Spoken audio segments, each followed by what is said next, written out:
Hey, what's up, y'all? My name is Rochelle, and I'm the host of Allergic to Small Talk. I'm an expat living in the UK. I own 2 businesses, have my executive MBA from Pepperdine University, and I come riding dirty, having fallen from the polished corporate world. Allergic to Small Talk is a show about how to grow your small business through networking, plus the tools and resources needed to develop your foundation as a business owner. If you're allergic to small talk, get ready for big conversations that are delivered to you in bite-sized chunks that you can implement right away to transform the way you view, operate, and grow your business. This is Allergic to Small Talk by Cut Class.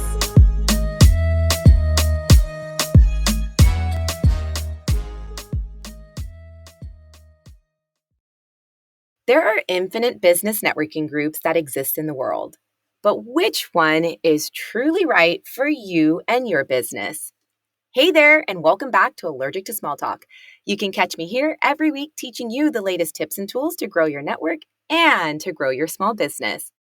On this episode, we're going to focus on a very special independent networking groups. You see, there are so many different types of networking groups that exist in the world, from traditional networking like Chamber of Commerce to nonprofit networking like you might find with the Rotary or with the Kiwanis clubs of the world. But you then have a very special group of independent networking groups. And I have a very special guest for us today that's going to talk about her group called Ripple Effects. And the co-founder and managing partner is named Christine Smith. Christine is a divorced mom of 1 who enjoys helping change the way people operate in the professional world.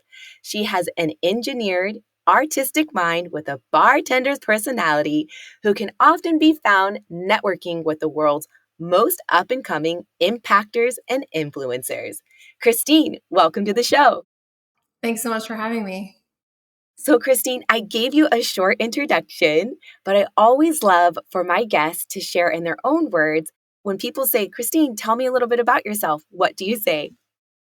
It's really hard to give people in a nutshell who I am, what it is I do, and all that, right? So I call myself the Obi-Wan Kenobi of networking, and that always usually leads people to ask questions.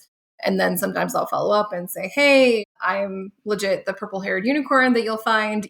I can easily be spotted in a room because I'm 5'11", and I usually have heels on, so I'm usually like 6'2". So I definitely stick out like a sore thumb. I love that.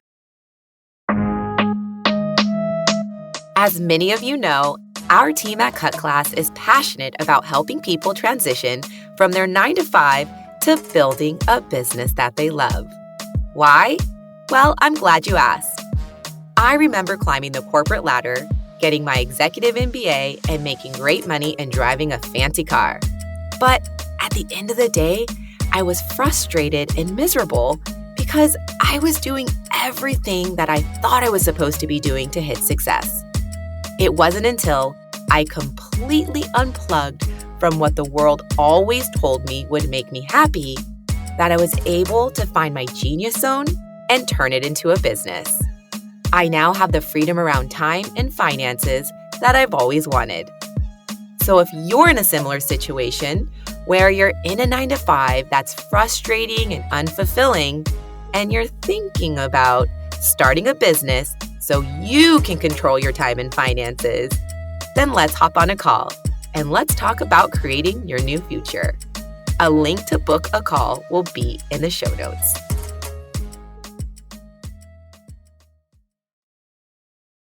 You have a dynamic, super rad networking group called Ripple Effects. Can you just give us a little bit of background into what happened in your career, in your background that led you to creating this group for the world? So it all started back actually when I worked in the car business. And the day that I left was to go into financial advising. And I knew right then and there that the reason why I was making that transition outside of sanity was I'm making this big career shift because I want to be a resource. What that looked like at the time is definitely very different than what it is now. When I got into financial services, it is still, unfortunately, a very archaic industry. predominantly male, and oh, what worked for us 30 years ago should still work now, which doesn't. But having those conversations is met with a lot of walls and toxicity, and it's just a challenge. And when I first started in the industry, I was told to go network. Well, what does that mean? We'll go to chamber events, go to, networking groups, but no one actually talks about what that looks like, how to have those conversations, how to build your brand, what you should be saying, except for, oh, hi, my name is Christine Smith. I work for XYZ financial company and I'm a finance rep, which by the way is garbage. Like that's doesn't, Yes. people aren't excited to have a conversation with a financial advisor. So after going to events and experiencing the repercussions of the financial industry and how people feel about it, which isn't good, I was like, I don't like this. I don't like people just kind of looking at me and having this disgusted look on their face just because they read my name tag and they're like, oh, you're one of them. I don't want to talk to you. You're just going to, sell me insurance. I was like, okay, there's got to be a better way to do this. And interestingly, I met somebody who was running these networking groups and I started taking over those groups. And I started learning like, wow, this is actually being a resource. You share connections and skills. And I started changing my language and how I was having conversations with people and potential clients. And I just was getting a much better response. And I was like, okay, there's something to this, right? Like, I don't need to talk about what I do in the way that I was taught. Let me just talk about it in a matter of fact way. And like, how can I help you? And what do you need help with? And what can I do for you? That's being a resource. And it ultimately led to, I started running networking workshops. I was teaching other people and other financial advisors how to network better. It led me to running my own networking events because I hated how the networking events I was going to were so old school and were very not inclusive. Especially they were very predominantly male, and it was super hard to break out into, those groups, and very cliquey, and it's very awkward if you're a first timer trying to get into the networking space. So I was like, why do we have to only focus on the professional pieces? Why can't we Right. focus on personalities and interests and hobbies and life experience? So the events I started with were wine and game speed networking, and I actually had games on the table like Jenga and Trouble and just different things that we all have from our childhood. And I'd let people network for the first like half hour because no one shows up on time, right? So I did that on purpose. I'd start the event a half hour after I said the event started and get people seated at their tables. Hey, go sit with people you don't know. And then I would say, okay, for this amount of time, you don't know how long it's going to be. I'm going to set the timer and you're going to talk about what you want it to be when you grow up. Go. Right. And they're only talking about that. They're not allowed to hand out business cards, not allowed to talk about what they do. Can't even say that without being prompted. And each round, there would be a different topic. And some of those rounds, I would do team building exercises. So you're doing team building exercises with people you don't know. And what was really magical about watching this and participating in it is what happened. People bond with people that they share things with, right? And it's not just Yeah. the sales piece, right? It's all these other things. And it just led to like the following of people for me and like, wow, you put on these really cool events and they're really different. I get a lot out of it. I get a lot of connections. Like I've gotten a lot of sales out of it. And I was like, okay, how do we keep building that momentum, right? And ripple effects started right before pandemic, ironically, not for any reason other than that's just kind of what happened. And we were only meeting in person.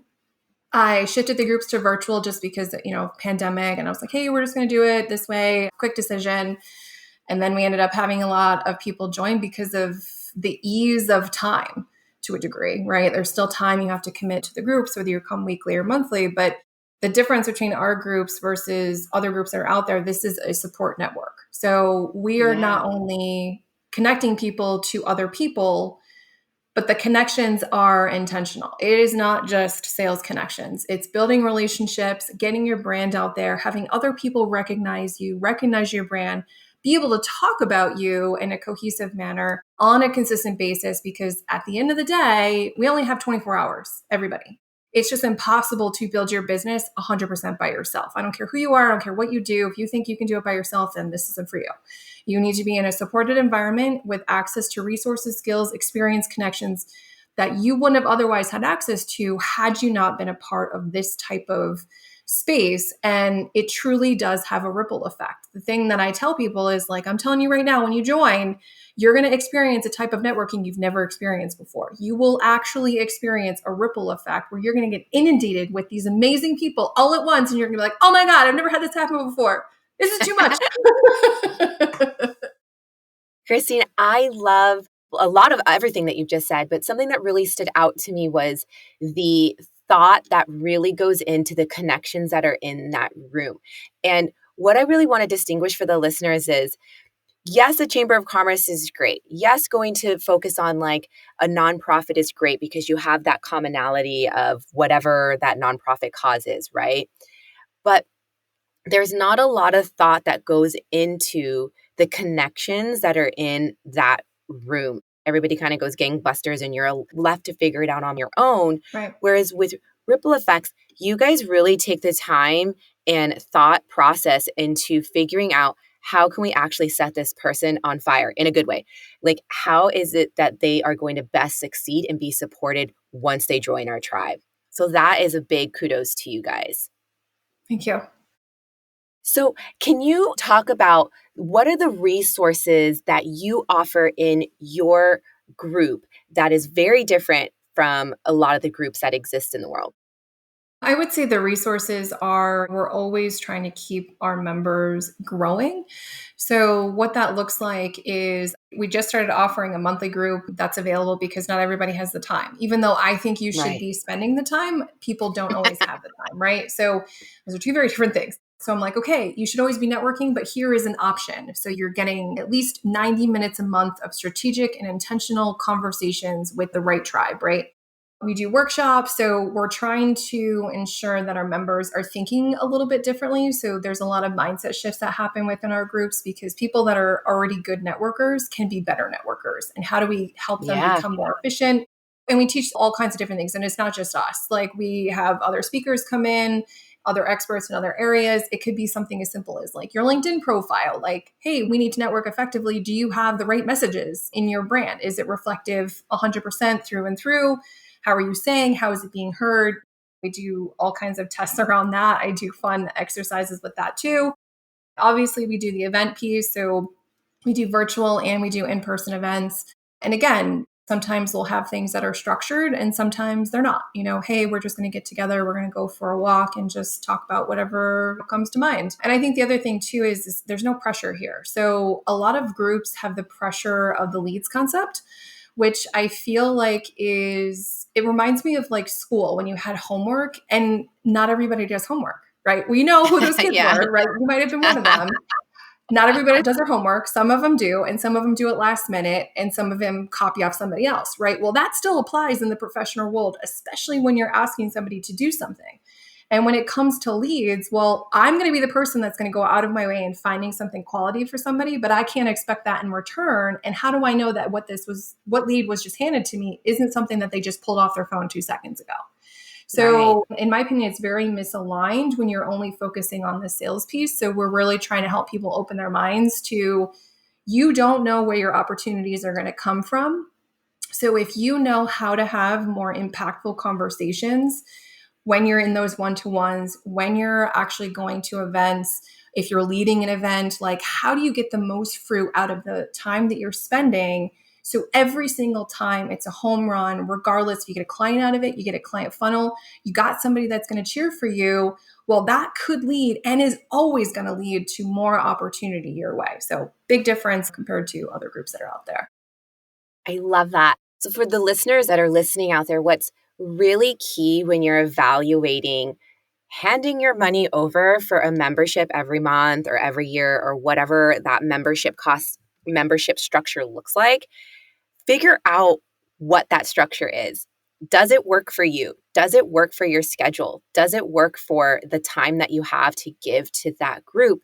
But also, what's super important is what do you get for your money? And actually speak to the owners. And Christine's a really phenomenal owner of a phenomenal group, and really listen to what it is that they're trying to achieve, what it is that they instill in their members, because education is one of the biggest factors that I look for when deciding whether or not to refer somebody to a group or joining myself, because at the end of the day, you want to make sure that you are not the smartest person in the room. You want to make sure that you're always learning. So if you can find groups, especially like Christine's, that are going to actually invest in you and teach you a skill that you can actually carry on beyond that meeting, you have like a golden ticket. So make sure you're really looking at membership structure and then what you're actually going to get for your money month over month or year on year.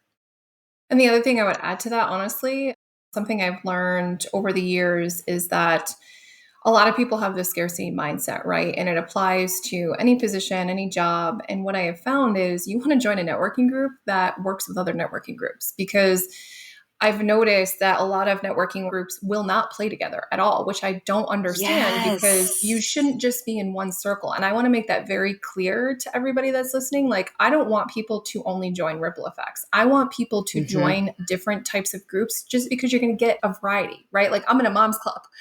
That is not virtual networking at all, but that's a whole other group of people, right? And that serves parts of my, personality, interests, that sort of thing, right? And I always advise this to other people, and they're like, well, what types of groups should I join? I'm like, you need to pick a variety. Pick it based off of a hobby, profession, your client interest, just general interest, personality, whatever, because you don't know where your opportunities are going to come from. And if you're only in one place, you're only going to get fed those types of opportunities. I like working with other networking organizations that have the same mindset. They're people first, we're really supportive. We really want our people to be successful. My success isn't, going to outshine somebody else. We're all here to kind of grow and support and become better together. But I think that's a really good indicator. And it's a really good question if you're trying to figure out which groups to join. I would highly recommend asking, like, do you ever partner with other groups, or do you ever work or even do collaboration events? Like, that's a one-off, right? It's a good indicator to see, like, are they actually truly interested in your success, or are they just interested in taking your money? That's so smart. And it's so true because there are lots of groups that I've joined in the UK that are like, well, if you're a part of our group, you can't be a part of that group. Yep. And I thought, gosh, well, and especially for somebody like me who is very new to the UK, I didn't know anybody but my son, who was 6 months old at the time, and my husband. And I'm like, well, how can I join one group and expect to really diversify and actually even figure out what I even like in England if I can only be committed to this one particular group? It just didn't work. And I think you got to think about it like your financial portfolio, right? You wouldn't put all of your eggs in one basket. Like, diversify a little bit, make it a little bit colorful. Go and test the waters and see what will work for you. So, Christine, tell me some of your best like networking tips for the people that you work with in your groups. So the best tip I could give somebody is a little on the sass side, but I'm gonna say it anyways, because I just think it really hits home with a lot of people. So to become a really intentional networker, you need to think about how you're networking right now. And most people network like they date. And I'll explain. Mm. So let's think back, and I'm assuming you're not doing this now, but we're just going to play the game that you did this in college and maybe you don't do it anymore. So think about back during those times, and many people, including whoever's listening, may have been the one night stand type person, right? You might have been at the bars, you were the bar fly, right? You were after the guys or the girls, and your only motivation was one thing, right? And that was it. That was your motivation. And over time, that changed and you worked on building relationships. Well, most people are like that when they network. You are only after the one and done. You are not interested in the relationship. And I encourage you to really take a look at what you're doing, because you are currently that networking barfly that no one wants to talk to, because they all know what your intention is. Your intention is only that one thing. You're not going to go very far. You're not going to bring too many people home. And the people you're going to bring home are probably not the right clients, right? So I Right. hope that's super helpful, but it's a good way to really take a look at how you're actually acting in those professional spaces and the reactions that you're getting. Because if you are immediately jumping to the solutions that you provide, you are immediately pitching somebody, you're word vomiting on them is usually the phrase I use. You're not actually asking more cohesive questions, like stop asking what people do. Like actually ask them like, Yeah. hey, why are you at this event? Or who can I introduce you to? Or are you new here? I've never seen you here before. Tell me a fact about yourself. Like ask other things because what somebody does is usually not the reason you do business with them. What somebody does is the reason you continue having some of these relationships because it's an enhancement to them, right? It's a piece of their bigger picture.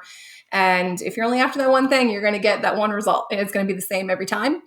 And you're going to get stuck in that hamster wheel, unfortunately. And it's going to be hard. It shouldn't be hard. Excellent. So what's on the cards for you and Ripple Effects this year? Well, we just launched the monthly membership option. The next thing that we're working on right now is actually colleges. So I've noticed there's a very large gap with college students. So we have a college membership option, but there's something else that has to happen in order for that to work.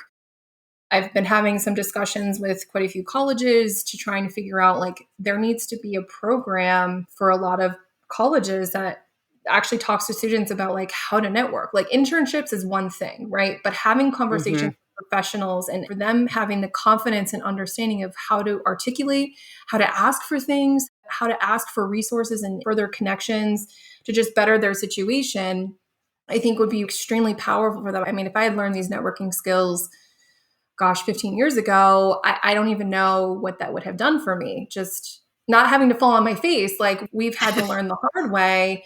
Well, if we can teach these college students who have no understanding, and even people that are our age and older don't necessarily have a full understanding of how to network efficiently, what could that do for our society as a whole? Like if people are operating more efficiently, I just think that could really have a really cool ripple effect down the line as these people continue to, get into the workforce.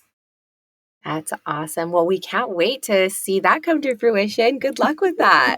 Thanks. So, before we wrap up, Christine, are there any little nuggets or drops of knowledge that you want to leave us with before we head off? I think the only thing, that I'll offer people is never stop networking. I don't care if you're a stay-at-home mom. I don't care if you own your own business. I don't care if you're the CEO of a billion-dollar corporation. You don't know what you're going to be doing in 5 years. And the day that you stop feeding your network, and what I mean by that is like being around people, is the day that it's going to be that much harder for you to get back in. So if you get back into the workforce, you change careers, it doesn't have to be hard. Life is hard enough as it is. Set yourself up for success and network on a regular basis. I don't care how busy you get. I don't care how many clients you are. There is no reason why you shouldn't be networking on a consistent basis. It doesn't mean daily. It could just mean once a week. It could be once or a couple times a month. Like that to me is consistent enough where your head is in the game. Other people are going to see you on a regular basis and you're going to have access to resources and support when you need it. Awesome. Christine, thank you so much for coming on Allergic to Small Talk. I know that my community is going to eat this up once it drops. I hope you have a lovely day and thank you once again. Yes, thank you so much. Thank you so much for tuning into this episode. Allergic to Small Talk is a production of Cut Class, a place where you can access me, Rochelle Grow, and Leslie Levito. We teach the world how to start and grow businesses without a formal classroom. Executively produced by me, Rochelle Grow, and Cut Class. Creative direction by Sho Kazanjian. Audio editor and producer Tom McGeoch. And music is by Fami Kaira. If you'd like to access more free resources, check out our sister podcast, Out to Launch, hosted by Cut Class's co-founder, Leslie Levito. She teaches people how to ditch their 9-to-5 to start their own business. See ya!